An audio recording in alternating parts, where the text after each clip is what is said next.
이고동성으로 우리 주민들께서 이건 다시 한번 뭔가 선거구 획정을 해서 우리도 살 길을 찾아야 되지 않겠냐 하는 게 여론입니다. 적극 추진을 하자고 해서 이렇게 오늘 한 자리에 이렇게 모이게 됐습니다. 우리 이 위원회가 계속적인 발전을 거듭하여 가평 발전에 큰 역할을 하는 위원회가 되기를 진심으로 기원합니다.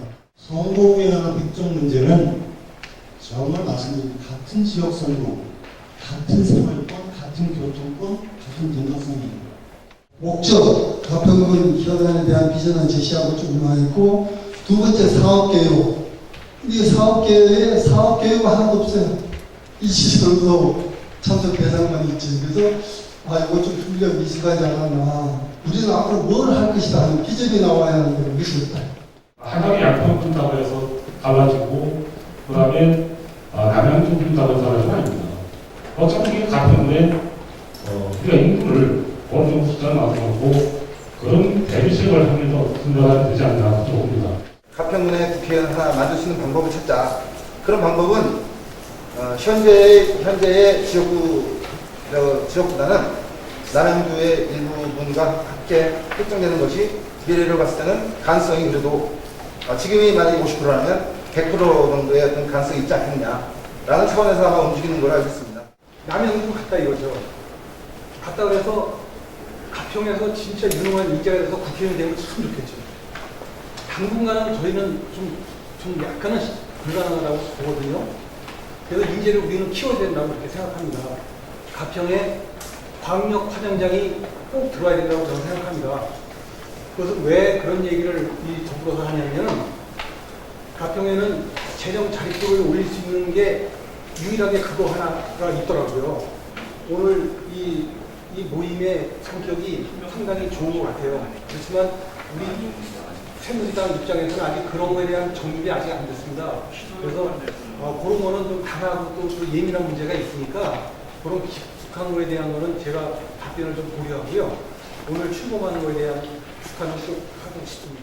새누리당 나오는 입장에서는 아주 솔직한 심정으로 토론을 해서 좀 의심을 수밖에 없다. 이해합니다. 하지만 너무 광범위한 지역구잖아요. 180km. 사실 이거 전기도 3분의 1인데. 이 일을 하다 보면 조직이 완성되면 두 번째로 재정이 필요합니다. 관리인들한테는 원병별 지금 여기 모시는 팀장님들, 그죠? 원장님, 회장님들, 고려회장님들, 노예회장님들, 중대수님들 쭉 계시거든요. 그 사이를 해서 거기 좀 해놨다. 그리고 만약에 4년 후에 국회의원 선거가 남양주를 가든 도의원 선거가 가든 상관없습니다. 그렇지만 지금 남양주에 국회의원이 한 명 늘리는 국회의원 수가 늘어야 됩니다. 지금 정원이 300명인데 302명을 늘고 가평군을 편입만 되는 겁니다. 그러면 국회의원 선거 정수도 늘어야 되고 또 남양주의 국회의원 2명이 민주당이고 도의원 5명 중에 3명이 민주당입니다. 그럼 과연 우리가 4년 후, 2년 후, 6년 후에 과연 가평군의 아까 우리 소라게 우리 대장님 말씀하신 정체성이라든지 우리가 박근혜가 남경필가 한 번도 안 하는데 불구하고 65% 나옵니다. 그러면 만약에 저 개인적으로 입장 봤을 때는 4년 후에 민주당 국회의원이 서로에 대상하게 되면 가평의 새누리당 공천은 원해주가 아니라 남양주에는 새누리당 국회의원이 없어서 공천을 주면 우리 가평은 전주의 정체성은 민주당으로 간다는 말씀드리는 겁니다. 정치 구도를 모르는 상태에서 설명을 해가지고 나중에 4년 후에 도의원도 없고 국회의원 가평 사람 될 거라고 생각이 드는데 절대 불가능합니다. 지금 남양주의 문경희 도의원님이 최재선 의원 보좌가 했는데 불구하고 그분은 공천 받자마자 안전방을 갔습니다. 그러면 과연 앞으로 우리 6만 명 가지고 인구가 안 늘고 국회의원이 되니까 도의원도 뺏깁니다. 아니죠. 지금 남양주의 도의원이 5명인데 만약에 가상을 하고 우리가 가장 신화적으로 인구 따라서 그러면 수동하고 화도하고 가평이 통합해서 국회의원 하면 도의원 뽑으면은 별로 가지요. 왜요? 도의원 안 갑니까? 지금 갑을 병정을 따니까 해요. 국회의원 선거가 지방이 네. 그래서 제가 착각한 거 어떻고 제가 착각한 먹었습니다. 일단 죄송하고요. 제가 아까 말씀드린 지역의 일부를 하는 좋은 이유라고 했지만 남양주의 인구가 별내면하고 하도면 증가율을 보면 가평으로 따라갈 수 없다 봅니다. 그래서 제가 이 말씀드린 거는 우리가 보고서 받을 때 그런 정체성 같은 것도 공고를 좀 정확히 좀 해주시다고 그렇게 말씀드립니다. 지금 지역구 국회의원 의석수까지 걱정을 지고 계시죠. 우리 걱정은 아닙니다. 왜 그런지 아세요? 정계특위에서 선거구 획정위원회에서 획정이 되면 그거 다 선거법선에 나가집니다. 더 이상 새로운 이념이냐 그런 말씀하시지 말고 우리가 가평을 위해서 인권위를 만들었으니까 그에 대해서 생각만 해주시기 바랍니다. 고맙습니다.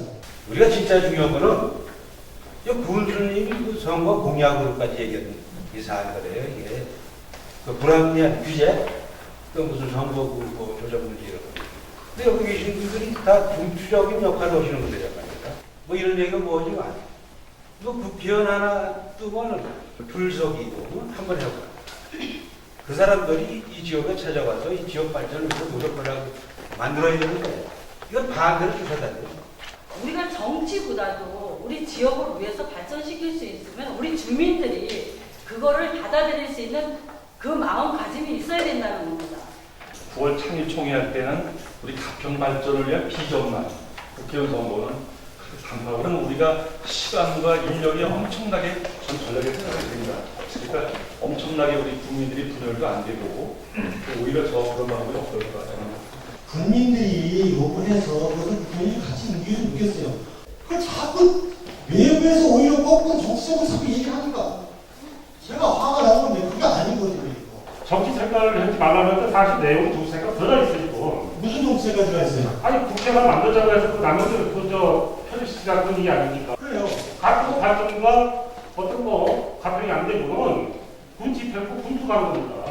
근데 좀 이상하게 모든 게 가평 발전하는 게 국회의원. 그러면 지금 좋아요. 이종원님 좋습니다. 네, 자꾸 내가 왜 자꾸 염려를 하냐면 한나라당 의원님이 최기원 의원님 말씀대로 아니 참 솔직히 아니 참 눈치 볼 수밖에 없네요. 그 시인도 있는 얘기 가만히 있어. 아무 솔직한 얘기 하잖아요. 어쨌든 군 집회가 어떻게 해당되는 거지. 네. 사실 그 정부가 지역이 뭐 가평을 안 도와주면 똑같이 도와줄 겁니다. 이렇게 네. 생각하고. 네. 근데 이거를 그런다고 편견 주지 말고 뭔가 가평을 저렇게 해서 같이 모든 거예요. 지금 여기 편견을 안 두는데요. 이종원 의원님이 자꾸 편견을 가지고 말씀을 하고 계셔요 지금. 편견을 안 두고 있어요. 근데 그 편견을 가지고 생각을 하니까 자꾸 그렇게 의사표현이 되는 거예요. 가평에도 뭔가는 국회의원을 만들어보자. 다만 안 만들어줘도 국민이 결집할 수 있는 시민단체를 활성화해보자. 이런 취지에서 사실 오늘 이게 있는 겁니다. 왜 양평은 8만 10만까지 올라갔습니다. 인구가. 이게 뭐예요? 원적 그 자체가 이단 체계가 발전을 얘기하는 거예요. 예? 예를 들어서 정부가 가평 와서 군사한테 이렇다는 말 한마디 못합니다. 또 예산 갖다 주는 거 더 갖다 주지 않았어요. 그게 바로 뭐냐? 이게 뭐 개념 차이예요. 그래서 내가 말씀드린 겁니다. 이거를. 네. 우리 가평군의 6번째 육성까지 지금 무소속이 됐어요. 군수가. 그러다 보니까 이 모양 이 꼴이 됐는지 모르지만 그런 비유에서 말씀하시는지 모르지만 그건 잘못된다고 한 표현을 제가 말씀을 드리고요. 자, 어지간 국회의원이 뭐 여가 됐든 야가 됐든 우리 살 길을 찾자고 한 뜻에서 지금 이렇게 모입니다.